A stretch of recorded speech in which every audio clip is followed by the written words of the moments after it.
ወንበዴ የተገኘ የማይመስል ለኛ ለወንበዴዎቹ የሚጠቅም ትልቅ ጸሎት ነው የጸለየው። አስበኝ፣ በመንግስት በመጣ ጊዜ አስበኝ፣ ስራዬን እንዳታስብብኝ እኔን ግን አስበኝ፣ ኃጢአቴን እንዳታስታውሰው እኔን ግን አስታውሰኝ። መንገደኛ እንኳን አብሮት የሄደውን ሰው ያስታውስ የለ ወይ? በመስቀል መንገድ ላይ አብሬ ሄድኩት እኔን አደራ አስበኝ። ስራዬን እንዳታስበው፣ ስራዬ የሚጠቅም አይደለም፣ ገደል የሚከት ነው፣ የሚያስኮንን ነው፣ ለመንግስት የሚያበቃ አይደለም፣ እኔን ግን አስበኝ። ካጠገብህ አልነበርኩ? ለመነ የወንበዴ በጣም ድንቅ ጸሎት። ክርስቶስ ከማንም ይምጣ በትትና የሚጸለይ ጸሎት ይሰማል አይሰማም? ይሰማል። አንተ ደግሞ አሁን በመንግስት አስበኝ ስትል አታፍርም? ምን ስትሰራ ከርመሃል አለም። ትሁት ልብ ያለው ሰው ሲለምነው ይሰማል እግዚአብሔር።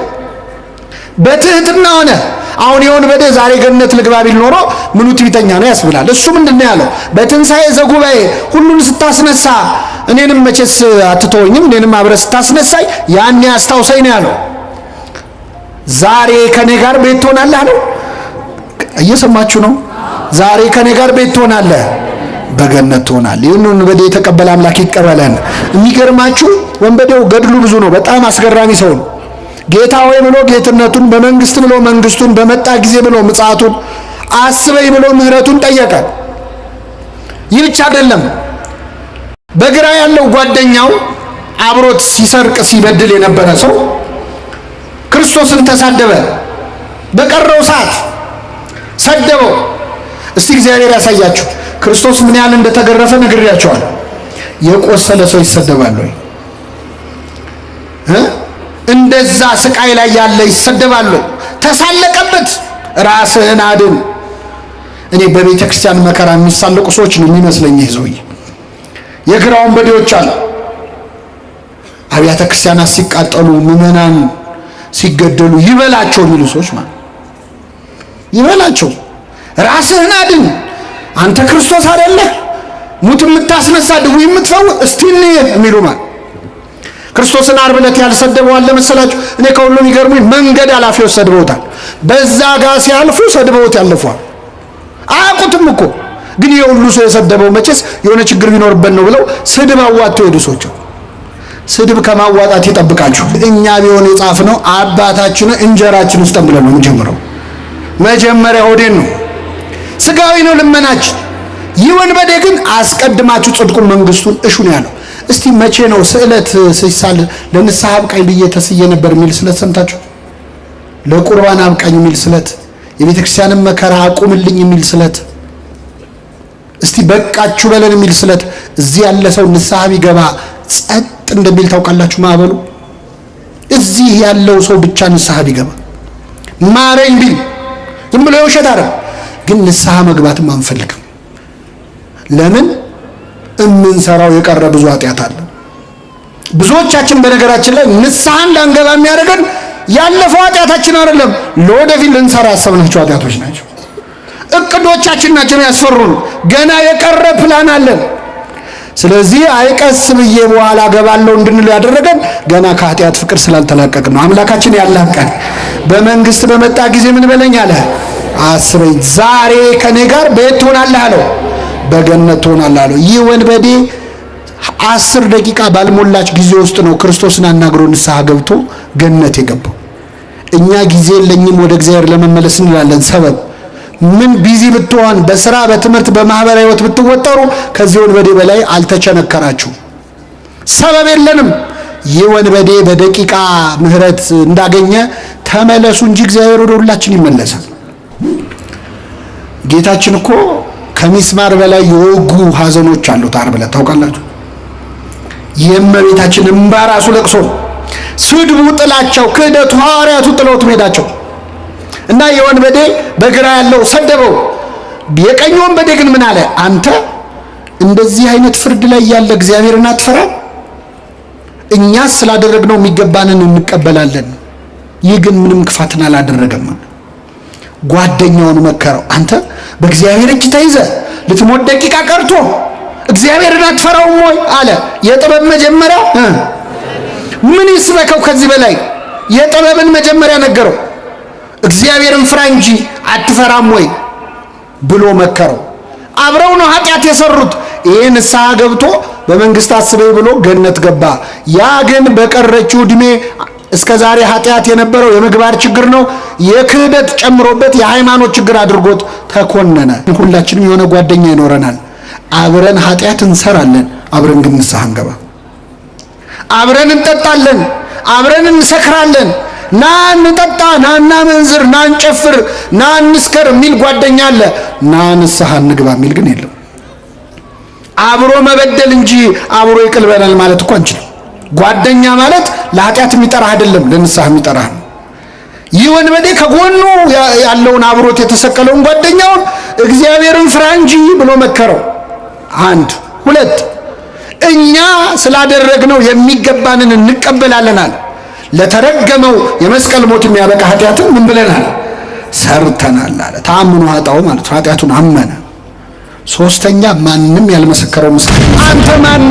አብርሃም ነህ እንዲህ ያለው ሲያዩ ያ እንግዳ ተቀባዩ አብርሃም ነው ወይ? ማ እኔ አለ የቀኝ ወንበዴ። እኔ እንግዳ ልቀበል? እንግዳ ካገኘው ሳልዘርፍ አልሸኝም ማለት ነው። እንግዲያው አንተማ ዳዊት ነህ፣ አንተማ ገሌ ነህ እያለ የጻድቃንን ስም ጠራለት፣ ደረደረለት። አይደለውም። ታዲያ ማነ? እኔ ወንበዴ ነኝ፣ ሌባ ነኝ፣ ቀማኛ ነኝ። እንዴት መጣህ እዚህ? የእሳቱን ባህር እንዴት ተሻግረ መጣህ አለው።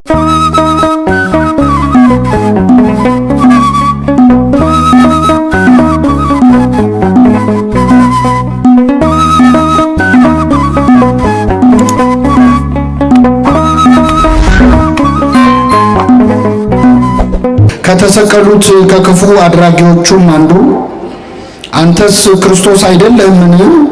ራስህንም እኛንም አድን ብሎ ሰደበው።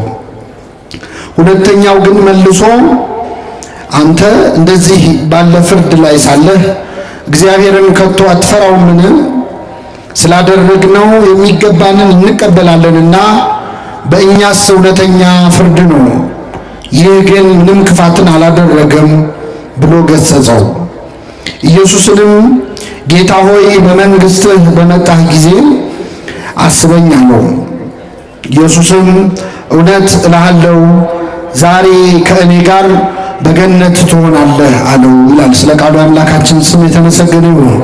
ይህንን ቃል የምናገኘው በዛሬው ዕለት በዓለ ስቅለቱን በተውላጥ ወይም በልዋጭ ስናከብረው የነበረው ስቅለቱን ስናስብለት የነበረው የመድኃኒታችን ኢየሱስ ክርስቶስ የተሰቀለበት ዕለት በዕለተ ዓርብ ከተከናወኑ ታላላቅ ነገሮች መካከል በአንደኛው ነው። መድኃኒታችን ኢየሱስ ክርስቶስ በዕለተ ዓርብ ተሰቅሎ የነበረው ከሁለት ወንበዴዎች መካከል ነው። በተለምዶ የቀኙ ወንበዴ የግራው ወንበዴ ፈያታዊ ዘየማን፣ ፈያታዊ ዘጸጋም ብለን የምንጠራቸው ጥጦስና ዳክርስ የተባሉ ሁለት ወንጀለኞች መካከል መድኃኒታችን ኢየሱስ ክርስቶስ በዕለተ ዓርብ ተሰቅሎ ነበር። ጌታችን በዚህ ድርጊቱ ወይም በሁለት ወንበዴዎች መካከል በመሰቀሉ አስቀድሞ ስለ እርሱ የተነገረ ትንቢት ፈጽሟል። ሌላም ደግሞ ትንቢትን ተናግሯል። አስቀድሞ ስለ እርሱ የተነገረው ትንቢት ምንድነው? በትንቢተ ኢሳይያስ ምዕራፍ 53 ላይ እንግዲህ የብሉይ ኪዳን ወንጌል ተብሎ ከሚጠሩ መጽሐፍት መካከል አንዱ ነው ትንቢተ ኢሳይያስ። በ53ኛው ምዕራፍ ላይ ነቢየ እግዚአብሔር ኢሳይያስ በዕለተ ዓርብ ክርስቶስ የሚቀበላቸውን መከራዎች ከሩቅ ያለውን መንፈስ ቅዱስ አቅርቦ አሳይቶት ስለነበር የክርስቶስን ግርፋቱን፣ ሕማሙን፣ ስቃዩን አይቶ በእርሱ ቁስል እኛ ምን አለን?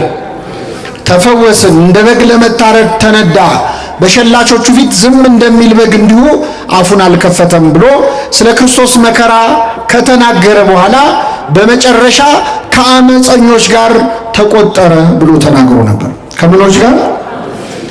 እኛን ከጻድቃን ጋር፣ እኛን ከቅዱሳን ጋር፣ እኛን ከንጹሃን ጋር ሊደምረን እሱ ከምኖች ጋር ተቆጠረ? ከወንጀለኞች ጋር ተቆጠረ ብሎ ተናግሯል። ይህ ትንቢት ክርስቶስ ሲወለድም ሲሰቀልም ፈጽሞታል። ሲወለድ እንደምታውቁት እመቤታችን ከዮሴፍ ጋር ወደ ቤተልሔም ሄደችው በወቅቱ የነበረው ቄሳር ሕዝቡ ይቆጠር ዘንድ አዋጅ ስላወጀ ነው። ስለዚህ ጌታ በቤተልሔም ከተወለደ በኋላ እመቤታችንም ቅዱስ ዮሴፍም ራሱ ክርስቶስም በሕዝብ ቆጠራ መዝገብ ላይ ተመዝግበዋል። በጣም ይገርማል። ከላይ የሌላ ሰው ስም፣ ከታች የሌላ ሰው ስም፣ ከመሃል ግን ኢየሱስ የሚለው ስም ተጽፏል። ስለዚህ ክርስቶስ ከኛ ጋር ተቆጥሯል። ከወንጀለኞቹ፣ ከሰካራሞቹ፣ ከዘማውያኑ ጋር አብሮ በአንድ መዝገብ ተቆጥሯል። ከአመፀኞች ምን አለ የሚለው ትንቢት ይፈጸም ዘንድ ተቆጠረ የሚለው ይፈጸም ዘንድ። በዕለተ ዓርብ ደግሞ ከሁለት ወንበዴዎች መሃል ተቆጥሮ እኛን ከጻድቃን ጋር አምላካችን ሊደምረን እሱ ከኃጢአተኞች ጋር ተቆጥሯል። ስለኛ ከኃጥአን ጋር የተቆጠረ አምላካችን እኛን ከጻድቃን ጋር ለመቆጠር ያብቃል። ክርስቶስ ስለኛ ተሰቅሏል፣ እርሱ ስለኔ ተሰቀሉ አላለም። ስለኛ ሞቷል፣ እርሱ ስለኔ ሙቱልኝ አላለም። እኔ ሞቻለሁ እናንተ ለኔ ኑሩ ነው ያለው ክርስቶስ።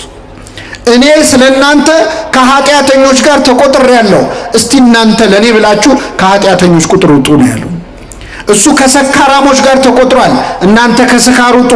እሱ ከዘማውያን ጋር አብሮ በልቷል ጠጥቷል፣ እስቲ እናንተ ከዝሙት ለኔ ብላችሁ ውጡ ነው ያለው እንጂ ሞቻለሁና ሙቱልኝ አላለም። ተሰቅያለሁና ተሰቀሉ አላለም። ስጋን ከክፉ ምኞቱና መሻቱ ጋር ስቀሉት ነው ያለው ቅዱስ ጳውሎስ እንዳለው ማለት። ስለዚህ ክርስቶስ በዕለተ ዓርብ ተሰቅሎ ነበረ ከሁለት ወንበዴዎች መሃል ላይ ሲያዩት ያው በግራው ያለው ወንጀለኛ በቀኝ ያለው ወንጀለኛ ከሆነ በመሃልም ያለው ያው የነሱ ቢጤ ወንጀለኛ ነው ብለው ሰዎች እንዲሰድቡት ነበር አይሁድ ክርስቶስን ከሁለት ወንበዴዎች መሃል የሰቀሉት። እና በተሰቀለበት በዕለተ ዓርብ በመጀመሪያ በማቴዎስ ወንጌል ምዕራፍ 27 ላይ ሁለቱም ወንበዴዎች ይሰድቡት ነበር ይላል፣ ይነቅፉት ነበር። በኋላ ግን በቀኝ ያለው ወንበዴ ባልታወቀ ነገር ድንገት ሐሳቡን ቀይሮ እጅግ ወርቅ የሆኑ ቃላት ካንደበቱ ፈለቀ። ትልቅ ጸሎት ጸለየ። ጌታ ሆይ በመንግስት በመጣህ ጊዜ ምን በል አስበኝ አለው። በጣም ተራ ጸሎት አይደለም፣ ከወንበዴ የማይጠበቅ ጸሎት ነው። በነገራችን ላይ አንዳንድ ነገር ከማይጠበቅበት አቅጣጫ ይሰማል እኮ አይደል? ከማንገምተው እና የወንበዴ እስከ ዛሬ ቅዳሴ አድርገን የምንቀድሰው ጸሎት ነው የጸለየው። ተዘከረን እግዚኦ በውስጥከ ብላ ቤተክርስቲያናችን ይህንን ድንቅ ጸሎት ቅዳሴዋ ላይ እስክታስገባው ድረስ ለምን የሰራ ጸሎት ነዋ። አንድን ወንበዴ ለገነት ያበቃ ጸሎት ነዋ። ስለዚህ ለወንበዴ ልጆቼ ይጠቅማቸዋል ብላ ቤተክርስቲያን ቅዳሴዋ ላይ እስክታስገባው ድረስ የደረሰ ድንቅ ጸሎት ጸለየ። ጌታ ሆይ በመንግስትህ በመጣ ጊዜ ምን በለኝ አስበኝ አለ። ቃሉ ተደጋጋሚ ስለሆነ ስለሚነገር አዲስ ነገር ያለው አይመስለንም። እስቲ ከኔ ጋር በሉ ጌታ ሆይ ምን ሆይ? አዎ እንግዲህ ጌታ ሆይ ክርስቶስን የማይለው የለም። እንደውም ከመብዛቱ የተነሳ ጌታ ሆይ የሚለው መንግስቴን ምን አይለው እስኪል ድረስ ብዙዎች ጌታ ሆይ ብለውታል። ይህ ወንበዴ ግን ጌታ ሆይ ብሎ ክርስቶስን የጠራው በዕለተ ዓርብ ነበረ። ዓርብ ዕለት ክርስቶስን ጌታ ሆይ ብሎ የጠራው ሰው የለም። ሌላ ቀን አሳና እንጀራ አበርክቶ ሲያበላቸው በልተው ሲጠግቡ ጌታ ሆይ እንዴት ዋልክ ያሉት በጣም ብዙዎች አሉ። ሙት ሲያስነሳ፣ ድውይ ሲፈውስ፣ ሽባውን ሲተረትር አይተው ጌታ ሆይ ያሉት ብዙ አሉ። የደስታው ቀን ማለት የስቃዩ ቀን የመከራው ቀን ግን በዓርብ ዕለት ማን ነው ክርስቶስን ጌታ ሆይ ብሎ አክብሮ የጠራው? ዓርብ ዕለት ጌታ ሆይ ያሉት እነማን እንደሆኑ ታውቃላችሁ? በጥፊ የመቱት የሮም ወታደሮች ናቸው። ጨርቅ አምጥተው ፊቱን አለበሱት፣ በጥፊ መቱትና ጌታ ሆይ ማን ነው የመታህ ትንቢት ተናገር አሉት ይላል። የመዋረድ ቀን ነበረ ዓርብ ዕለት። ባለቅኔው አልቦ ዘመድ ጊዜ ተዋርዶ ብለዋል። በመዋረድ ቀን ዘመድ የለም፣ ክርስቶስ ብቻውን ነበረ። በስቃይ ቀን ማን አብሮት አለ? በመከራ ቀን አብረውት የዋሉ በዋለበት ውለው ባደረበት አድረው የቃሉን ትምህርት የእጁን ታምራት ያዩ አሳ እንጀራ ሲያበረክት የበሉ የጠጡ ሐዋርያቱ እኮ ከዮሐንስ በቀር እግሬ አውጪኝ ብለው ነው የሸሹት። ብቻውን ነበረ ጌታ፣ ዘመድ አልነበረውም። የመከራ ቀን ማን ከሱ ጎን መታየት ይፈልጋል? ደብረ ታቦር ጌታ ሆይ በዚህ መሆን ለኛ መልካም ነው ያሉነ ጴጥሮስ፣ ቀራንዮ ላይ ግን በዚህ መሆን ለኛ መልካም ነው አላሉ። ሸሽተዋል፣ አመልጠዋል። ክርስትና በደስታ ቀን መገኘት ብቻ አይደለም፣ በቀራንዮ ቀን መገኘት ነው። በስቃይ ጊዜ መገኘት ነው። በተገረፈ ቀን መገኘት ነው። ንግስ ላይ መገኘት ብቻ አይደለም። ማመስገን፣ መዘመር፣ ከበሮ መምታት፣ እልል ማለት ብቻ አይደለም። የሐዘኑንም ቀን መካፈል ያስፈልጋል። አሁን ቤተክርስቲያን የሐዘን ጊዜ ላይ ያለችው ነው አይደለም? ምእመናን አሁን እኛ እዚህ ተረጋግተን ቃሉን በምንሰማበት በዚህ ቅጽበት ካሁን ምን መጣ እያሉ እየተጨነቁ ያሉ ክርስቲያኖች አሉ። ካሁን ምን መጣ እያሉ እኛ የዛሬ 2000 ዓመት ስለተሰደደችው እመቤታችን አይደል ለማለት ምን ቆሞ እንደርሱ ከማሐዘን ተሰዶ እያለን እንደርሷ ያለ ስደት መከራ የደረሰበት እያለን እንዘምራለን። ስዕሏን ይዘን ሕፃን ታቅፈው መከራ የተቀበሉ እናቶች ግን እዚሁ ሀገራችን አሉ። ልጆቻቸው እጃቸው ላይ መከራ የተቀበሉ የዚህ ቀን ነው እውነተኛ ክርስቲያን የሚታየው። ዮሐንስን ሆኖ ለመገኘት አምላካችን በቸርነቱ ይርዳል እና በዛ በስቃይ ዕለት ጌታ ሆይ ያለ ወንበዴው በመንግስትህ በመጣህ ጊዜ ምን በለኝ አስበኝ። በመንግስት በመጣህ ጊዜ አስበኝ አለው ጌታ ሆይስ እሺ በመንግስት የሚለው ደግሞ በጣም ይገርማል። በመንግስት ማለት ምን ማለት ነው? አንተ ንጉስ ነህ፣ የራስ ግዛት ያለህ ነህ። የራስ ግዛት ያለህ ነህ። እንዴ ክርስቶስን ሲያየው ንጉስ መስሎት ተምታቶበት ነው? አይደለም። ዘውድ ደፍቶ አይደለም ያየው። ምን ደፍቶ ነው ያየው? መልሱልኝ። የሸዋ አክሊል ደፍቶ ነው ያየው። እንደ ነገስታት ጠጅ ሲጠጣ አይደለም ያየው። ሐሞት ነው ሲጠጣ ያየው ክርስቶስ። በበትር ሲደበደብ ነው ያየው። ግን አጠገቡ ያለው እንክ መሆኑን አወቀ። ለምደነው ነው እንጂ እኮ ደም በደም ሆኖ እያዩ ማመን ይቻላል ወይ? ክርስቶስ እየተገረፈ እያየ አምላክነቱ እንዴት ታል? ሙት ሲያስነሳ እኮ አይደለም ያየው። ወንበዴ ድውይ ሲፈውስ አይደለም። እሱ ቢሆን ኖሮ ቀላል ነው። ሲያበላ ሲያጠጣ አይደለም እንዴ? ያበላ ያጠጣ ቀን እኮ ክርስቶስ አሳና እንጀራ አበርክቶ ያበላቸው ሰዎች ካላነገስን ብለውት እኮ ሸሽቶ ተራራ ላይ ወጥቶ እንዳመለጠ ታውቃላችሁ። አመለጠ ክርስቶስ። እናንግስ ብለውት ለምንድን ነው? ስለጠገቡ ነው አለ ሆዳቸው። ሆዳቸው ሲሞላ ንጉሳችን አንተ ነህ ብለው በግድ ሊያነክሱት ነበር። 2 ቀን ሙሉ ፈለጉት ይላል። ከኔ ጋር ናችሁ? ስንት ቀን ሙሉ? በጀልባ ሁሉ ምናልባት የብስ ላይ ላይኖር ይችላል፣ ባህር ላይ ካለ ብለው በጀልባ ፈለጉት ይላል። ለሆዱ ሲሆን እግዚአብሔርን የማይፈልግ ማን አለ? ለሆዱ ሲሆን ከዛ አገኙት። መምህሮ የት ከረም ካሉት ይላል። አው ስለበላችሁና ስለጠገባችሁ የፈለጋችሁኝ ያላችሁ ጌታ። ይህ ወንበዴ ግን በክርስቶስ ያመነው ተገርፎ ያየው ነው። ፊቱን ውበቱን አይቶ አይደለም። አንዳንድ ሰዎች የክርስቶስን መልኩን አይቶ ያመኑ ሰዎች አሉ። የወደዱት ፊቱን ለማየት ከሰው ልጆች ይልቅ መልኩ ያማረ ነው እንዳለ ነብዩ እግዚአብሔር ዳዊት ፊቱ ስለሚያምር ሊያዩት የመጡ ሰዎች አሉ። ዓርብ ዕለት እኮ ክርስቶስ እንኳን ውበት መልክ የለውም። መልክና ውበት የለውም ነው ያለው ነብዩ። ምንና ምን የለውም? ውበቱን ተውት፣ መልክ የለውም። አይኑ የቱጋ አፍንጫ የቱጋ እንዳለ ማወቅ እስከማይቻል ፊቱ በደም ተለውሷል። ዓርብ ዕለት የሚያየው ሰው የሚያየው የተሰቀለ ስጋ ነው። ታውቃላችሁ? የተሰቀለ ስጋ ነው የሚያየው። ለማየት እንኳን ያሰቅቅ ነበር። ወደ እሱ አቅጣጫ ማየት ይጨንቅ ነበር። ፊቱን እንደሚያዞርበት ሆነ ይላል እኮ። የሚያዩት ሰዎች በደንብ ለማየት እስኪጨነቁ ድረስ። ለምን? የተገረፈው 6666 ጊዜ ነው። የኛ ቤተክርስቲያን 6666 ጊዜ ትላለች። ቅዱስ ኤፍሬም ሶሪያዊ ግርፋቱን መቁጠር እንችላለን፣ ህመሙን ግን መቁጠር አይቻልም ይላል። ምን ያህል እንዳመመው መቁጠር አይቻልም። ይሄን ያህል ተገረፈ እንጂ ይሄን ያህል አመመው ማለት አይቻልም። የተገረፈው እኛ ለቡሄ በመናጫው ጅራፍ ይመስላችኋል? አይደለም። ሮማውያን ጆሲፈስ ፍላቪየስ የሚባለው የሮማውያን ታሪክ ጸሐፊ ሮማውያን የሚገርፉት በብረት ቁርጥራጭ ነው ይላል። በተቆራረጠ ብረት በሚስማርና በሾሎ አጥንቶች ነው። ስለዚህ አንድ ሰው ሲገረፍ ስጋው ላይ ያ ሚስማር ይሰካል፣ ያ አጥንት ይሰካል እና ሲያነሱት ስጋውን እየነጨ ነው የሚደርሰው። እና አንዳንዴ እንደውም በጣም ብዙ ስጋ ይነጭና አራግፈው ነው ቀጥሎ የሚገርፉት ማለት ነው። የለበሰው ልብስ እኮ በደም ቀይ ነበረ። ቀሚስ ለምን ቀላ? ነብዩ ኢሳይያስ ቀድሞ አይቶት ከሩቅ እኮ ነው። ቀሚስ ለምን ቀላ? ወይን እንደሚጨምቁ ሰዎች ለምን መሰለ ቀሚስ ይላል። ዓርብ ዕለት እኮ እነሱ ቀይ ልብስ ለማልበስ ደከሙ እንጂ ቀድሞ እኮ ልብሱ ቀይ ሆኗል፣ በገዛ ደሙ ማለት። እንደዛ እየተሰቃየ አይቶ ግን አመነበት። የቀኝ ወንበዴ አምላክ መሆኑን አወቀ። ንጉሥ ነህ አለ።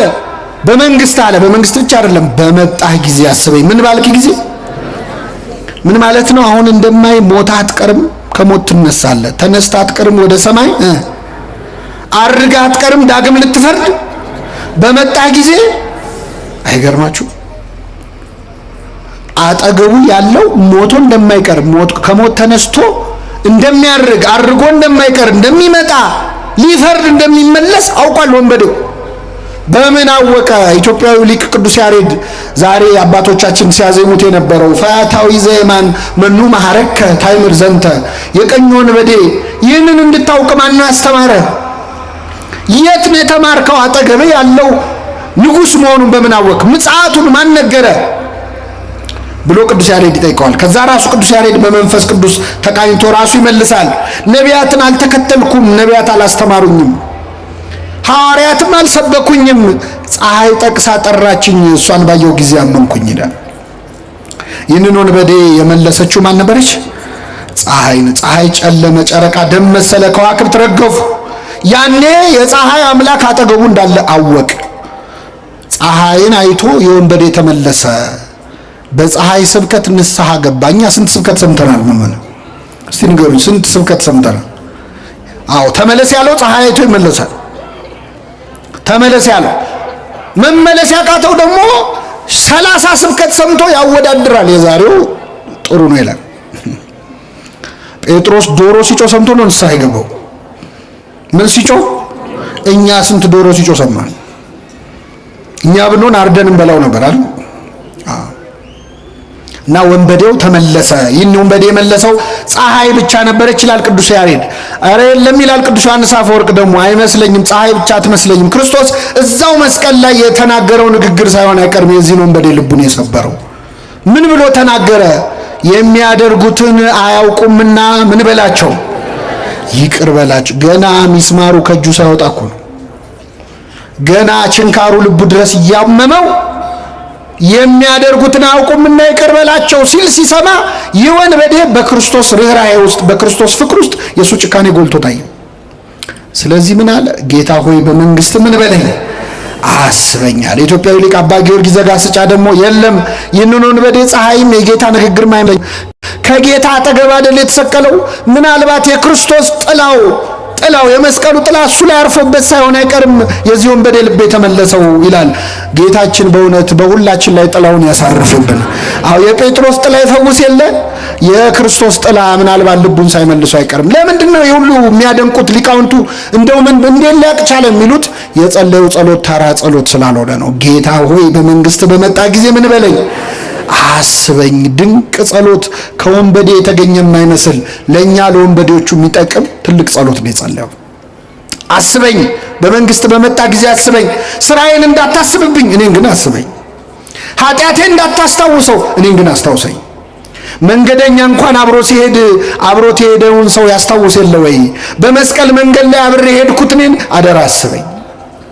ስራዬ እንዳታስበው፣ ስራዬ የሚጠቅም አይደለም፣ ገደል የሚከት ነው፣ የሚያስኮንን ነው፣ ለመንግስት የሚያበቃ አይደለም። እኔን ግን አስበኝ። ካጠገብህ አልነበርኩ? ለመነ ወንበዴ። በጣም ድንቅ ጸሎት። ክርስቶስ ከማንም ይምጣ በትትና የሚጸለይ ጸሎት ይሰማል አይሰማም? ይሰማል። አንተ ደግሞ አሁን በመንግስት አስበኝ ስትል አታፍርም? ምን ስትሰራ ከርመሃል አለም። ትሁት ልብ ያለው ሰው ሲለምነው ይሰማል እግዚአብሔር። በትህትና ሆነ አሁን የወንበዴ ዛሬ ገነት ልግባ ቢል ኖሮ ምኑ ትዕቢተኛ ነው ያስብላል። እሱ ምንድነው ያለው? በትንሣኤ ዘጉባኤ ሁሉን ስታስነሳ እኔንም መቼስ አትተወኝም፣ እኔንም አብረህ ስታስነሳይ ያኔ አስታውሰኝ ነው ያለው። ዛሬ ከኔ ጋር ቤት ትሆናለህ አለው። እየሰማችሁ ነው? ዛሬ ከኔ ጋር ቤት ትሆናለህ፣ በገነት ትሆናለህ። ይህን ወንበዴ የተቀበለ አምላክ ይቀበለን። የሚገርማችሁ ወንበዴው ገድሉ ብዙ ነው። በጣም አስገራሚ ሰው ነው። ጌታ ሆይ ብሎ ጌትነቱን፣ በመንግስት ብሎ መንግስቱን፣ በመጣ ጊዜ ብሎ ምጽአቱን፣ አስበኝ ብሎ ምህረቱን ጠየቀ። ይህ ብቻ አይደለም። በግራ ያለው ጓደኛው አብሮት ሲሰርቅ ሲበድል የነበረ ሰው ክርስቶስን ተሳደበ። በቀረው ሰዓት ሰደበው። እስቲ እግዚአብሔር ያሳያችሁ ክርስቶስ ምን ያህል እንደተገረፈ ነግሬያቸዋል። የቆሰለ ሰው ይሰደባል ወይ? እንደዛ ስቃይ ላይ ያለ ይሰደባል ወይ? ተሳለቀበት። ራስህን አድን። እኔ በቤተ ክርስቲያን መከራ የሚሳለቁ ሰዎች ነው የሚመስለኝ። ይዘውኝ የግራው ወንበዴዎች አሉ። አብያተ ክርስቲያናት ሲቃጠሉ፣ ምዕመናን ሲገደሉ ይበላቸው የሚሉ ሰዎች ማለት ይበላቸው። ራስህን አድን። አንተ ክርስቶስ አይደለህ? ሙት የምታስነሳ ድውይ የምትፈውስ እስቲ እንየህ የሚሉ ማለት ክርስቶስን ዓርብ ዕለት ያልሰደበው አለ መሰላችሁ? እኔ ከሁሉም ይገርሙኝ መንገድ አላፊዎች ሰድበውታል። በዛ ጋር ሲያልፉ ሰድበውት ያልፏል። አያውቁትም እኮ ግን የሁሉ ሰው የሰደበው መቼስ የሆነ ችግር ቢኖርበት ነው ብለው ስድብ አዋጥተው ሄዱ ሰዎች። ስድብ ከማዋጣት ይጠብቃችሁ። አሁን በዚህ በሚዲያ ዘመን አናጣራም እኮ የሆነ ሰው 10 ሰው ከሰደበው 30 ሰው ይጨምርለታል። የሚያውቀውም የማያውቀውም የሆነ ስድብ ያዋጣል። እና ክርስቶስን ያልነቀፈው ያልሰደበው የለም። ጆሮው ስድብን ተቀብሏል። መቸንከር መቁሰል ብቻ እንዳይመስላችሁ፣ ህሊናው እኮ ቆስሏል። እመቤታችን ስታለቅስ ማየት ራሱ የጌታ ቁስል ነው። ታውቃላችሁ። ወዳጁ አልዓዛር በሞተ ጊዜ የአልዓዛር እህቶች ሲያለቅሱ አይቶ ክርስቶስ አለቀሰ ይላል። እነማ ሲያለቅሱ አይቶ? የአልዓዛር እህቶች ለቅሶ ካስለቀሰው እናቱ ስታለቅስ ሲያይ ምን ይሰማው ይሆን? ጌታችን እኮ ከሚስማር በላይ የወጉ ሐዘኖች አሉት ዓርብ ዕለት ታውቃላችሁ። የእመቤታችን እንባ ራሱ ለቅሶ ነው። ስድቡ፣ ጥላቸው፣ ክህደቱ ሐዋርያቱ ጥለውት ሄዳቸው እና የወንበዴ በግራ ያለው ሰደበው። የቀኝ ወንበዴ ግን ምን አለ? አንተ እንደዚህ አይነት ፍርድ ላይ ያለ እግዚአብሔርን አትፈራ? እኛ ስላደረግነው የሚገባንን እንቀበላለን። ይህ ግን ምንም ክፋትን አላደረገም።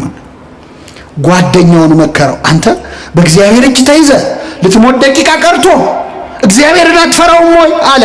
የጥበብ መጀመሪያ ምን ይስበከው ከዚህ በላይ? የጥበብን መጀመሪያ ነገረው። እግዚአብሔርን ፍራ እንጂ አትፈራም ወይ ብሎ መከረው። አብረው ነው ኃጢአት የሰሩት። ይሄ ንስሐ ገብቶ በመንግስት አስበይ ብሎ ገነት ገባ። ያ ግን በቀረችው ዕድሜ እስከ ዛሬ ኃጢአት የነበረው የምግባር ችግር ነው። የክህደት ጨምሮበት የሃይማኖት ችግር አድርጎት ተኮነነ። አሁን ጓደኛሞች አላችሁ እዚህ መሃል ወይ? ጓደኛ ያለን ሁላችንም የሆነ ጓደኛ ይኖረናል። አብረን ኃጢአት እንሰራለን፣ አብረን ግን ንስሐ እንገባ። አብረን እንጠጣለን፣ አብረን እንሰክራለን። ና እንጠጣ፣ ና እናመንዝር፣ ና እንጨፍር፣ ና እንስከር የሚል ጓደኛ አለ። ና ንስሐ እንግባ የሚል ግን የለም። አብሮ መበደል እንጂ አብሮ ይቅር በለን ማለት እኮ አንችልም። ጓደኛ ማለት ለኃጢአት የሚጠራህ አይደለም፣ ለንስሐ የሚጠራህ ነው። ይህ ወንበዴ ከጎኑ ያለውን አብሮት የተሰቀለውን ጓደኛውን እግዚአብሔርን ፍራ እንጂ ብሎ መከረው። 1 2 እኛ ስላደረግነው የሚገባንን እንቀበላለን አለ። ለተረገመው የመስቀል ሞት የሚያበቃ ኃጢአትን ምን ብለናል? ሰርተናል አለ። ተአምኖ ኃጣው ማለት ኃጢአቱን አመነ። 3ኛ ማንም ያልመሰከረው ምስክርነት ሰጠ። ከኔ ጋር በሉ፣ ይህ ግን አይሰማም። ምንም ክፋትን አላደረገም። ማን ነው? ክርስቶስ። ዓርብ ዕለት ክርስቶስን ምንም ክፋት አላደረገም ብሎ የመሰከረለት ሰው አለ? አይናቸውን ያበራው ሰዎች አይኔን አበራው እንጂ ምን አጠፋ ብለዋል አላሉ? 12 ዓመት ደም ይፈሳት የነበረች ሴት ደሜን ቀጥ አረገው እንጂ ምን አረገ አላለች። አንድ ሰው እኮ ሊመሰክር አልመጣም። አይገርምም? 38 ዓመት የተኛው ያ በሽተኛ አልጋን ተሸክመ ሂድ ብሎ ክርስቶስ የፈወሰው ታሞ የተነሳ እግዚአብሔር ረሳ። የሚገርማችሁ ሐሙስ ዕለት ክርስቶስ ሊቀ ካህናቱ ፊት ሸንጎ ቀርቦ በጥፊ መታው። አንድ ሰው እየመጣና ሲመታው ለምን ትመታኛለህ አለ ክርስቶስ። ለምን ትመታኛለህ አለ። እንዴ ክርስቶስ ያ ሁሉ ጅራፍ ሲወርድበት ለምን ትመቱኛላችሁ ብሎ ይሄ ሰውዬ በጥፊ ሲመታው ግን ለምን ትመታኛለህ አለ። ለምን መሰላችሁ? መጥቶ የመታው ሰው 38 ዓመት ከተኛበት አልጋ ያዳነው ሰው ነበር። ስለዚህ ክርስቶስ ያመመው ጥፊው አይደለም፣ ባዳነው ሰው እጅ መመታቱ ነው። ጥፊው አይደለም ያመመው። ክፉ ተናግሬ ከሆነ ስለ ክፉ መስክርብኝ፣ አልጋህን ተሸክመ ሂድ ከማለት ውጭ ምን ክፉ ቃል ተናግሬ ያለው? መልካም ተናግሬ ከሆነ ግን ስለምን ትመታኛለህ አለ። አምላካችንን በኃጢአት ከመምታት ይሰውረን በእውነት። አዎ እሾህ ደፋ ሲባል እሾህ ይመስላችኋል? ጌታችን የደፋው እሾህ የተባለው ምንድነው? ኃጢአት እኮ ነው። አዎ እሾህም አነቀው የሚለውን ሲተረጉም ወንጌል ምን ይላል? የባለጸግነት ምኞት፣ የዚህ ዓለም ምኞት ነው ይላል። ኃጢአት። ስለዚህ ክርስቶስ እሾህ ሆኖ የወጋው በአዳም ምክንያት ምድር ካንተ የተነሳ ምንን ታበቅላለች? እሾህን የተባለውን እሾህ ክርስቶስ ዘውድ አድርጎ ደፋው። ጌታችን የደፋው የኔና የናንተን ኃጢአት ቤት ተሸከሙ። ስለዚህ ዛሬ ኃጢአት ስንጨምር እሾህ ነው እየጨመርንበት ያለ ነው። ሌላ ቁስል የምንወጋው እና የወንበዴ ግን ክፋትን አላደረገም ማለትና ዞረና ወደ ጌታው ጸለየ። ጌታው በመንግስት በመጣ ጊዜ ምን በለኝ አስበኝ። ምን አይነት ሰው ነው? አድነኝ እንኳን አላለም። ከመስቀሉ አውርደኝ፣ ችንካሬን ንቀለው አላለም። ችንካሬን አትንቀለው፣ ኃጢአቴን ግን ንቀለው። ኃጢአቴን ንቀልልኝ፣ ቁስሌን አትፈውሰው፣ ስርየት ግን ስጠኝ። ወደ ምድር አትመልሰኝ፣ ምድር ላይ እድሜን አትጨምረው፣ የሰማዩን አቅናልኝ፣ አስተካክልልኝ። አስቀድማችሁ ጽድቁንና መንግስቱን ፈልጉ፣ ሌላ ሁሉ ምን ይልላችኋል? ይጨመርላችሁ። ገብቶታል ይሄ ወንበዴ ምን አይነት ሰው ነው? በእውነት አስገራሚ ጸሎት ጸለየ። ይህን ጊዜ ጌታ ምን አለው? እውነት እልሃለሁ ዛሬ ከኔ ጋር በገነት ትሆናለህ አለው። ጥያቄውና መልሱ አይገናኝም። ወንበዴ የጠየቀው ምንድን ነው? በመንግስት በመጣ ጊዜ ምን በለኝ። ክርስቶስ የመለሰው በመንግስቴ በመጣው ጊዜ አስብሃለሁ አይደለም። መቼ ነው ያለው? አይሰማም። ዛሬ ከኔ ጋር በገነት ትሆናለህ አሉ። በጣም ይገርማል ቸርነቱ። አንድን ወንበዴ ገነት አስገባው። አንድን ወንበዴ ስንት እኮ ቅዱሳን ሲኦል ውስጥ ቁጭ ብለው ካሁን መጥቶ ከሲኦል ያወጣናል ብለው እየጠበቁት እኮ ነው 5000 ዓመት ሙሉ። አንዱን ወንበዴ አስቀድሞ አስገባው። ጻድቃን ቁጭ ብለው ወንበዴውን አስቀደሙ። አቤት! አሁን ይሄ ታሪክ የተጻፈው ታምረ ማርያም ላይ ቢሆን ኖሮ ሰዎች ተረት ነው ይሉን ነበር። እንደው እናንተ አታፍሩም? እንደው በቃ እናንተ ተረት አያልቅ ብላችሁ ወንበዴ ገነት ገባ ትላላችሁ አታፍሩም ይሉን ነበር። ይህን ታሪክ ከገድል ከድርሳን ሰውሮ ወንጌል ላይ ያጻፈ አምላክ ስሙ የተመሰገነ ይሁን። ወንጌል ላይ ባይጻፍ ምን እንደሚሉን እናውቃለን። እንዴት እስቲ አታፍሩም? አሁን አንድ ወንበዴ ገነት ገባ ስትሉ እኛ ልናፍር እንችላለን። እግዚአብሔር ግን አላፈረበትም፣ አስገባው። ከፈለገ በገንዘቡ የፈለገውን ማድረግ ይችላል አይችልም? በላይ ሰባሁን በጥርኝ ውሃ በትንሽ ውሃ ገነት ገባ ሲባል ደማቸው የሚፈላ ሰዎች እንዴት በትንሽ ውሃ ይላል? ውሃው በበርሜል መሆን ነበረበት። እግዚአብሔር በትንሹ ማዳን ይችላል አይችልም? በጥቂትም በብዙም ማዳን ለእግዚአብሔር አይቸግረውም ነው የሚለው። እና አስገባው። ግን ገርሞናል መቼስ የእግዚአብሔር ምሕረት እኮ በጣም ይገርማል። ለኛ አይምሮ እኮ ይከብዳል። እኛ ለራሳችን እንኳን ይቅርታ እናደርግም። እሱ የሚምረንን ያህል እሱ የሚተውልንን ያህል እኛን ተውም ለራሳችን። አንተ ራስን ይቅር ባትለው ራሱ እግዚአብሔር ይቅር ይላል፣ ይምርሃል። እና አንዳንዴ ምሕረቱ ከሰው አይምሮ በላይ ሆነና አይ እዚህ ጋርማ ይበቃል እንላለን። እኛ እስከሆነ ልክ ስለሆነ ይቅር የምንለው እግዚአብሔርም እንደኛ እንዲሆን እንጠብቃለን። እንደሱ ግን እንደዛ አይደለም። እኛ ሰው ለመጥላት ሰበብ ነው የምንፈልገው፣ እግዚአብሔር ሰው ለመውደድ ሰበብ ነው የሚፈልገው። እኔ በምን ልቀየመው እያለ ነው እኛ መከራ የምናየው፣ እሱ ደግሞ በምን ልማረው ብሎ ነው መከራ የሚያየው። ከአንድ ሰው ላይ እኮ እንከን ፈልገን ለመጥላት ማለት እኔ እሷን አልወዳትም እሱን አልወደውም ለማለት ሰበብ እንፈልጋለን። ሰበብ ከጠፋ ምን እንደምንል ታውቃላችሁ? ትከሻ አይወዳትም እንላለን። እኔ እገሌ ዝም ብሎ ውስጤ ይነግረኛል እንዲሁ አልወደውም እንለው ሰው አለ የለም? እግዚአብሔር በሉ እስኪ ዓለሙን እንዲሁ ወዷል። እንዴት ወዷል? እንዲሁ። እሱ እንዲሁ ወዶናል፣ እኛ እንዲሁ ምንጠላው ሰው አለ። እንዲሁ ሳያት ትከሻዬ ይነግረኝ የአይኑ ቀለም አያምረኝም ብለን ምንጠላው ሰው አለ። ምንጠላበት ሰበብ ቢጠፋ ማለት ነው አልተገኘማ። የሚገርመው ያለ ሰበብ የጠላነውን ሰው ትከሻዬ አይወደውም ያልነውን ሰው የሆነ ጥፋት ሲያጠፋ እኮ እኔ እኮ ቀድሜ ይታወቀኝ ነበር እንላለን። ያንተ ትከሻ ነብይ ነው እንዴ? ጉድ እኮ። እግዚአብሔር ደግሞ በምን ልማረው ይላል፣ ሰበብ ይፈልጋል። ምግባር ቢያጣ እምነቱን ያያል። እንደው በቃ ትንሽ ቅንነቱን እግዚአብሔር ለመፈለግ በሉ እስኪ ልቡን የሚያቀናውን ሁሉ ቸሩ እግዚአብሔር ይቅር ይበለው። አሁን መጽሐፈ ዜና መዋዕል እንዲህ ነው የሚለው። ቢያጣ ትንሽ እግዚአብሔርን የሚፈልግ ልብ እንዳለህ ካወቀ እሱን ሰበብ አድርጎ ይምርሃል። እግዚአብሔር መንግስቱን በርካሽ ዋጋ ሸጠው ብለዋል ባለቅኔው። በርካሽ ዋጋ ሸጠው። እዚህ መሀል ነጋዴ ካለ ይበሳጫል። እግዚአብሔር ግን መንግስቱን በዘለላ እንባ ሸጠው። ጠብ ባለች ባንዲት እንባ ሸጠው። መንግስቱን ያን ነገር እንዴት በእንባ ይሸጣል? በትንሽ ነገር ነው የሚሸጠው። ለመማር ሰበብ የሚፈልግ አምላክ ስለሆነ እና ይህ ወንበዴ በመንግስት ምን በለኝ አስበኛለሁ። ከሱ በፊት እኮ ጓደኛው አንተ ክርስቶስ አይደለ ራስን አድን ብሎ ሰድቦታል። ሲሰድበው መልስ አልሰጠውም። ማረኝ ሲለው ግን ካፉ ተቀበለው። እግዚአብሔር ለቁጣ የዘገየ ለምህረት የቸኮለ አምላክ ነው። መዓቱ የራቀ ምህረቱ ሩቀ መዓቱ ብዙ ምህረት የተባለ ለዚህ ነው። የቀኙ ሲሰድበው ቆይ ቀጣሃለሁ አሳያለሁ አላለውም። ሲኦል ከታለሁ ዛሬ ሆኖ ሲኦል ከኔ ውጭ ሆነ ሲኦል ትገባለህ አላለውም። የቀኙ ግን ማረኝ ሲለው ዛሬ ከኔ ጋር ቤት ትሆናለህ፣ በገነት ትሆናለህ። ለዚህ ወንበዴ ምሕረት ያደረገ አምላክ ለሁላችን ምሕረት ያርግልን። የሚገርም ነው። ኪሩብ እንኳን ደነቀው እኮ በሰማይ የእሳት ሰይፍ ይዞ ሱራፊ መልአኩ ገነትን የሚጠብቀው እሱ እዛ ይጠብቃል። እንደውም አንዱ ባለቅኔ ምን አሉ መሰላቸው? ይሄ ሰውዬ እድሜው ሙሉ ወንበዴ ነው አይደል? ብዙ ነገር ሲሰርቅ ነው የኖረው። ባለቀ ሰዓት ምንድነው የሰረቀው ካላችሁ ገነትን። ምንን ሰረቀ? እዛው መስቀል ላይ። አይገርምም? እንደ ወንበዴ ነገር እኮ እዛ ጨረሰ። ኪሩብ እዛ ሰይፍ ይዞ ገነትን ይጠብቃል። እሱ ከባለቤቱ ጋር ተነጋግሮ ቁልፍ ተቀብሎ መጣ። ሲያየው ደነቀው። ግብረ ሕማማት ሲነበብ ሰምታችኋል። ቅዱስ ያዕቆብ ዘስሩግ እንዴት አድርጎ እንደጻፈው አንተ ማነ አብርሃም ነህ እንዲህ ያለው ሲያየው፣ ያ እንግዳ ተቀባዩ አብርሃም ነው ወይ? እኔ አለ የቀኝ ወንበዴ። እኔ እንግዳ ልቀበል፣ እንግዳ ካገኘው ሳልዘርፍ አልሸኝም ማለት ነው። እንግዲያው አንተማ ዳዊት ነህ፣ አንተማ ገሌ ነህ እያለ የጻድቃንን ስም ጠራለት፣ ደረደረለት።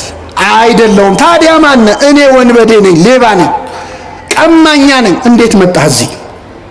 የእሳቱን ባህር እንዴት ተሻግረ መጣህ አለው። የክርስቶስን የደሙን ማህተም ሲያሳየው በልና ግባ አለው። የደሙን ማህተም ይዘን የማናልፈው በር አለ? የለም። አስገባው። ስጋውን ደሙን ተቀበሉ የሚባለው ለዚህ ነው። ስጋውና ደሙን ተቀብለን የማናልፈው በር የለም። ስጋዬን የሚበላ ደሜን የሚጠጣ ምን አለው ብሏል ክርስቶስ። ስጋውን ደሙን ተቀብለን የማንገባበት በር የለም። ገባ ወንበዴ እና አስደናቂ ምሕረት ለዚህ ወንበዴ አደረገለት።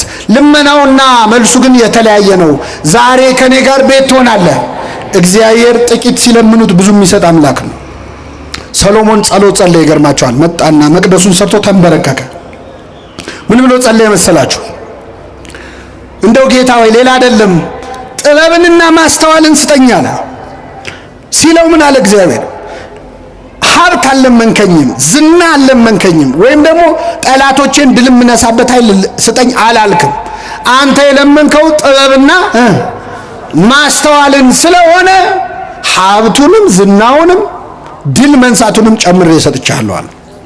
እግዚአብሔር ትንሽ ሲለምኑት ልመናው ደስ ካለው ያለመንከውን ይጨምርልሃል።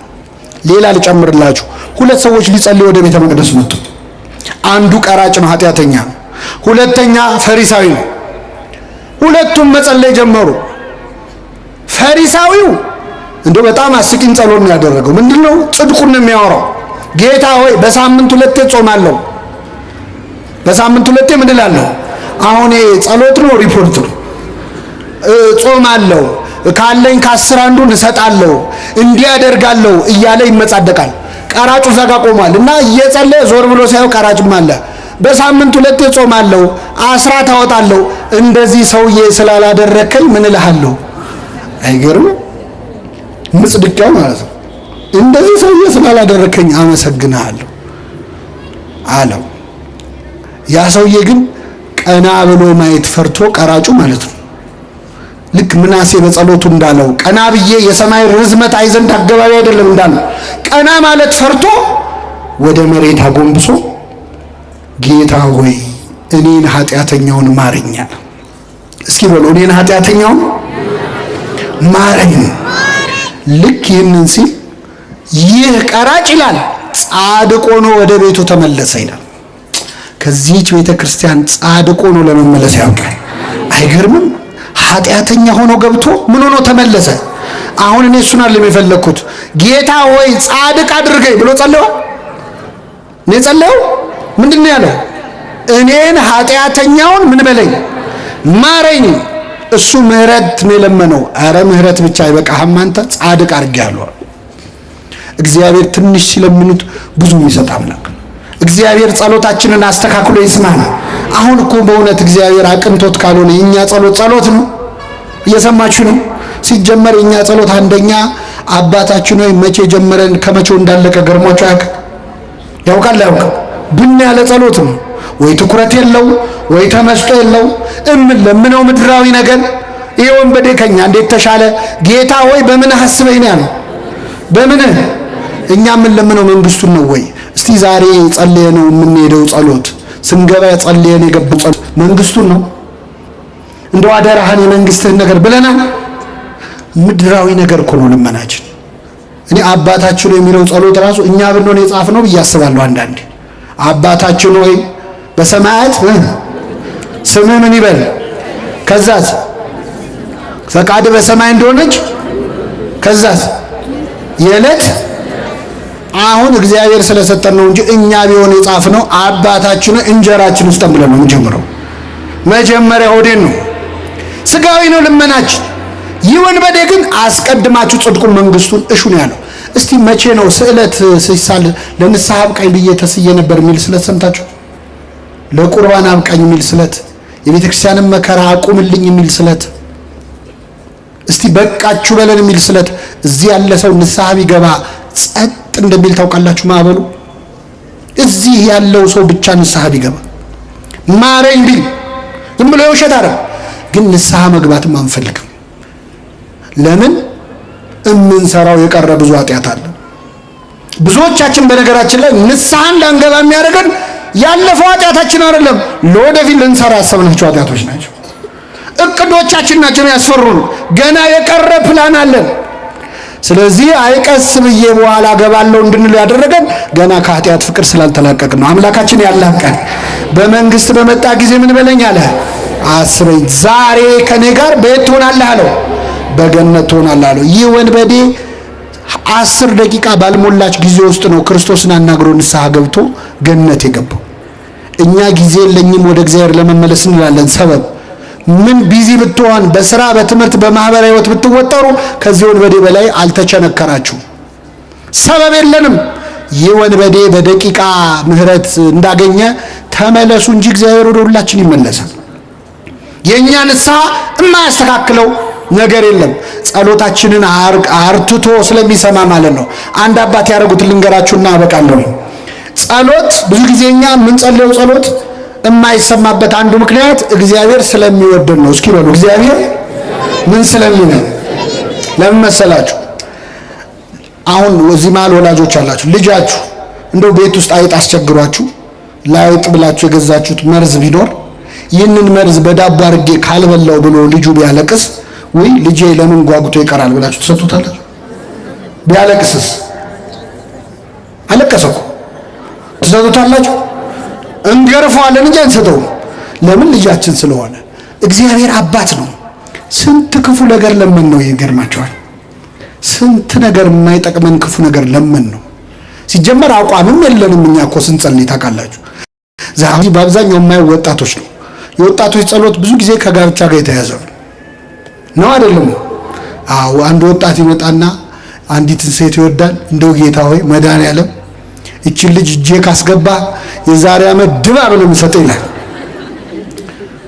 ተስሎ ሄዶ ሳምንት ሳይሞላ ይመጣና ጌታ ሆይ እቺን ተዋትና እንዴ ማመልከቻ እንኳን እኮ ሽርዝ ድልስ ሲበዛው ሪጀክት ይደረጋል። እንኳን ጸሎት ማለት አቋም የለንም። ዛሬ የምንፈልገው ሌላ፣ ነገ የምንፈልገው ሌላ፣ ዝብርቅርቅ ያለ ጸሎት ነው የምንጸልየው። ግን ይሰማናል እግዚአብሔር። አይገርም? ጸሎቴን ያልከለከለ በሉ እስኪ እግዚአብሔር ይመስገን።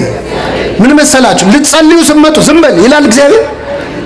ስንት ነገር ስታወራ ከቤት እዚህ እስክትደርስ እያማሽ መጥተህ ተሳድበህ ክፉ ተናግረህ መጥተህ አማትበህ ልትጸልይ ስትል በል ዝም በል በዚህ አፍማ እንዳጠራኝ ይላል። ጸሎቴን ያልከለከለ እግዚአብሔር ይመስገን ይሰማናል። የመላእክቱን ምስጋና በሰማበት የኛን ይስማ። አይገርምም? መላእክትን በሰማበት ይሰማናል። የነሱን መዝሙር በቅድስና የሚዘምሩትን በሰማበት የኛን ይሰማል። ከኃጢአተኛ አፍ ምስጋና ለምን ነው አይልም። በኃጢአት ተወደስኩ፣ በኃጢአተኛ ሰው አፍ ተወደስኩ ብሎ አይቀየምም። ይሰማል፣ ያርማል። ጸሎቶቻችንን የሚጠቅሙንን ወስዶ የማይጠቅሙንን ይተውልናል። የለመነውን ሁሉ ስላልሰማን ስሙ የተመሰገነ ይሁን። የለመነውን ሁሉ የሚሰጠን ገደል እንገባ ነው። እምንለምነውን እንደማናውቅ ያውቃል። ይህ ወንበዴ ግን ብዙ እርማት የማያስፈልገው ጸሎት ጸለየ። በመንግስት በመጣ ጊዜ ምን በለኝ አለ። አየለም ጊዜዋን ብቻ አስተካከላት እግዚአብሔር። ጊዜዋን በመንግስት እስክመጣስ አላስጠብቅም፣ መቼ ከኔ ጋር ትሆናለህ? አዎ፣ በዚህ በጣና ገዳማት አንድ ዋሻ ላይ ይጸልዩ የነበሩ አንድ ባህታዊ አሉ። ከኔ ጋር ናችሁ? እግዚአብሔር ከሁላችን ጋር ይሁን። እና እኚህ ባህታዊ እንግዲህ ባህታዊ ማለት ለምሳሌ እዚህ ከኔ ጀርባ አበው መነኮሳት ታያላችሁ። መነኮሳት አሉ። መነኮሳት በገዳም የሚኖሩ እንዲህ ባለ ገዳምም በሩቅ ባሉትም ገዳማት የሚኖሩ መነኮሳት ናቸው። ባህታውያን ደግሞ ገዳምም አይገቡ፣ በስርዓተ ቤተክርስቲያን ገዳም የሚገቡ አይደለም፣ በበረሃ ነው የሚኖሩት፣ አይታወቁ እና እውነተኛ ባህታዊና ሐሰተኛ ባህታዊ መለየት ከፈለጋችሁ እኔ ቆንጆ መለያ ነግሬያችሁ ሂዱ። ዛሬ ምን መሰላችሁ? አንድ ባህታዊ አንተ ካወቀው ባህታዊ አይደለም ማለት ነው። የሰማችሁ ነው? ካወቅነው እኛ ባህታዊ አይደለም። ለምን? ባህታዊያን አይታወቁም። መነኮሳት እንኳን የሚያገኟቸው በራእይ ለምሳሌ አባ መቃርስ አግኝቶታል። አባ ጳውሊ አይቶ አናግሮት መጣና ምን አለ መሰላችሁ? መነኩሴ አይደለሁም፣ መነኩሴ ግን ያውቃል። መነኩሴ አይደለሁም፣ ምን አይቻካለሁ? መነኩሴ አይደለም። እና እውነተኛ ባህታውያን ዓለም ላይ ያሉ ስማቸው ማን እንደነበረ ጭምር ይረሳሉ። ዓለማዊ ስማቸው ይጠፋቸዋል። ዓለም ላይ እንዴት ነው ፀሐይ ይወጣል፣ አሁን ንጉስ ይነግሳል፣ እንደ ድሮ እንዴት ነው ብለው ነው የሚጠይቁት። ምንም ከዓለም በፍጹም የተለየ ነው። ዓለሙን መስለው ባህታዊ የሚሉ ሰዎች አትመኑ ማለት ነው። በሌላ ቋንቋ ገብቷችኋል? አሁን የኛ ህዝብ ማንም ተነስቶ ጸጉሩን ካሳደገ ይቀበላል። እኔም አሁን ትንሽ ቢጨምር እርግጠኛ ነኝ ትከተሉኛላችሁ። የቀበሌ ቤት ይዞ እንዴት ባህታዊ ይሆናል ሰው? መሀል ከተማ ውስጥ አሁን ደግሞ የመጣብን በዚህ በሚዲያ ዘመን የዩቲዩብ ቻናል ያለው ባህታዊ ያለው ሰብስክራይብ አድርጉ የሚል ማለት ነው። ጉድ ነው። እስቲ የዛሬ 3 ወር ዓለም ያልፋል ብሎ ትንቢት ይናገራል፣ ግን ሰብስክራይብ አድርጉ ይላል። ዓለም ካለፈ ለምንድን ነው ሰብስክራይብ የምናደርገው? በሰማይ ልናየው ነው? መቀለጃ ሆነናል በእውነት። ከዚህ ጠብቀን እግዚአብሔር እና እውነተኛ ባህታዊ ነው ይሄ የምላችሁ። በዋሻ ውስጥ ሆኖ ሲጸልይ አንድ አባት ይመጣሉ። እኛ አባት በጀልባ ተሳፍረው እስቲ እዚህ ደሴት ላይ ትንሽ አረፍ ልበል ብለው አረፍ ሊሉ ሲገቡ ድምጽ ሰሙ። ተከትለው ሲያዩ ሰውነቱ በፀጉር የተሸፈነ ሰው ይጸልያል እያልጎመጎመ። ቀረብ ሲሉ በጣም ያስፈራ ሰው ነው። ገረማቸው። ጸሎቱን ግን ሲሰሙ ደነገጡ። የሚጸልየው ምን ብሎ ነው? ጌታ ሆይ አትማረኝ ብሎ። ምን አትበለኝ? ብትውናው ይገርማል፣ ምናኔው ይገርማል፣ ጸሎቱ ግን ያስደነግጣል። ከዛ ቀረብ ባሉትና እጅ ጸፍተው ቀሰቀሱት። መጣ፣ ተሳለመ መስቀል። ማነ? እንዴት ነዚህ ምን ትሰራለህ?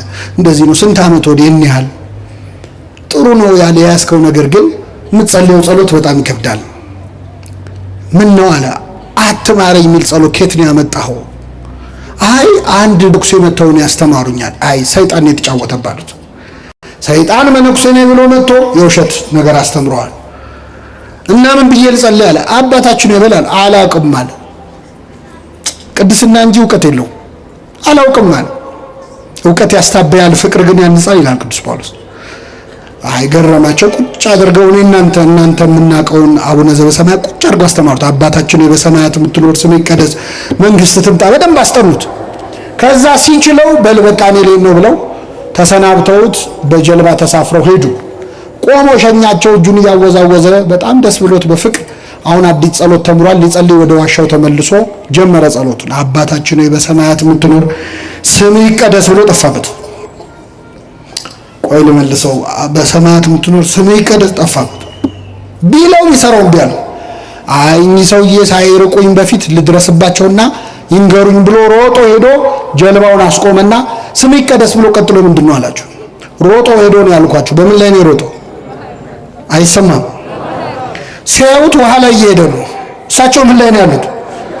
እና ስምህ ይቀደስ ብሎ ምንድነው ሲላቸው በሌኔ ወንድም እንደ ድሮ አትማረኝ ብለህ ቀጥል አሉት። እግዚአብሔር ጸሎቱን ሰምቶታል አልሰማውም? ሰምቶታል። ለምንድን ነው የሰማው መሰላችሁ? እግዚአብሔር የሰማው ያለውን ሳይሆን ለማለት የፈለገው ነው። እግዚአብሔር ለማለት የፈለግነውን ይስማል። አሁን ልባችን ውስጥ ያለውን ድረስ ጠልቆ ነው የሚሰማው። ከጥልቁ ጠራው እንዳለ ነው የእግዚአብሔር ዳዊት ማለት ነው። እና ይህ ወንበዴ ጌታ ሆይ በመንግስትህ አስበኝ ባለው ጊዜ ፈጥኖ የመለሰ መድኃኔ ዓለም ክርስቶስ የሁላችንን ጸሎት ፈጥኖ ይስማን። ሀገራችንን ቤተክርስቲያናችንን ሰላም ያድርግልን። የሰማነውን በልቡናችን ጽላት ይጻፍልን።